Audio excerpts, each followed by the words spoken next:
Hello dear students, critical problem series चल रही थी अपनी, जिसमें आज वर्क पावर एनर्जी स्टार्ट करते हैं। फर्स्ट प्रॉब्लम है अपनी इसकी, दो ब्लॉक है 10 kg और 5 kg की। 5 kg और 10 kg के बीच में फ्रिक्शन है और फ्रिक्शन कोफिशिएंट अपने को गिवन है 0.5 और 10 kg और ग्राउंड के बीच में कोई फ्रिक्शन नहीं है, स्मूथ सरफेस है। और 10 kg का जो ब्लॉक है उसको 45 न्यूटन हॉरिजॉन्टल फोर्स से अपन पुल कर रहे हैं। क्वेश्चन यह है कि इन दोनों ब्लॉक के ऊपर 2 सेकंड के अंदर फ्रिक्शन के कारण वर्क डन कितना होगा, और ये कंप्लीट सिस्टम है वो रेस्ट से स्टार्ट हो रहा है। तो देखिए, एक तो है 10 kg का ब्लॉक और एक है 5 kg का। तो जो 10 kg का ब्लॉक है ये तो 45 न्यूटन फोर्स के कारण स्लाइड होगा, और जो 5 kg का ब्लॉक है वो 5 kg और 10 kg के बीच में जो फ्रिक्शन फोर्स लगेगा उसके कारण स्लाइड हो सकता है। तो हो सकता है इन दोनों के बीच में स्लाइडिंग हो या फिर स्लाइडिंग ना हो। अपन ये मान लेते हैं, let both blocks move together. मैंने इनिशियल ये मान लिया कि दोनों ब्लॉक साथ साथ मूव करते हैं, इसका मीन इन दोनों के बीच में स्लाइडिंग नहीं है।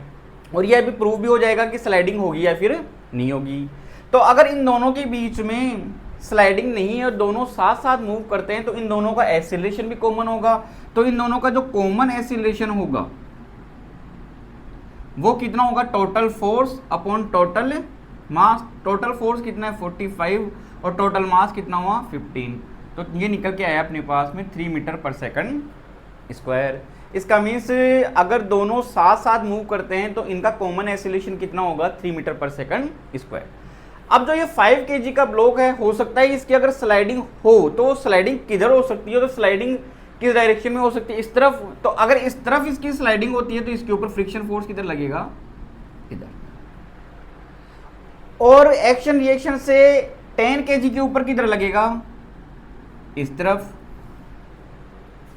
तो अगर दोनों साथ साथ मूव कर रहे हैं तो मैं यहां से अगर इस F की वैल्यू निकालना चाहूं तो F की वैल्यू क्या निकल के आएगी अपने पास में, m इंटू ए। तो F इक्वल टू कितना होगा, मास 5 इंटू ए की वैल्यू कितनी आई 3। तो ये निकल के आया अपने पास में 15 न्यूटन। अब अपन देखते हैं कि स्टैटिक फ्रिक्शन या फिर मैक्सिमम फ्रिक्शन कितना हो सकता है। तो F मैक्सिमम इक्वल टू कितना होगा, म्यू एन। तो म्यू तो कितना है यहाँ से 0.5 और एन किसको बैलेंस करेगा, यहाँ से 5 जी को यहाँ से 25 न्यूटन निकल के आ गया। तो देखिए यहाँ से एफ की वैल्यू है वो मैक्सिमम फ्रिक्शन से क्या है, कम है। और अगर ये कंडीशन लगे तो दोनों ब्लॉक साथ साथ मूव करेंगे। और यहाँ से ये प्रूव हो गया, जो अपन ने पहले माना था कि दोनों ब्लॉक साथ साथ मूव करेंगे, यहाँ से ये प्रूव भी हो गया कि दोनों ब्लॉक साथ साथ मूव कर रहे हैं। अब देखते हैं वर्क डन के लिए अपन देखते हैं फॉर 10 kg। तो 10 kg के लिए W इक्वल टू कितना होगा, फ्रिक्शन के कारण work done F S cos of theta. तो पहले अपने को डिस्प्लेसमेंट निकालना पड़ेगा, डिस्प्लेसमेंट पर निकाल लेते हैं। तो S इक्वल टू कितना होगा, UT plus half AT square. U 0 है तो S की वैल्यू कितनी होगी 1/2, A कितना हुआ 3 और ये 2 का स्क्वायर कितना हुआ 4।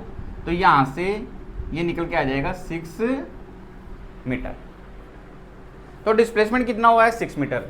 अब अगर अपन 10 kg के ऊपर आए तो इसके ऊपर फ्रिक्शन के कारण वर्क डन कितना होगा, तो फ्रिक्शन फोर्स अपने पास में कितना लग रहा है 15 न्यूटन। तो ये 15, डिस्प्लेसमेंट कितना हुआ 6।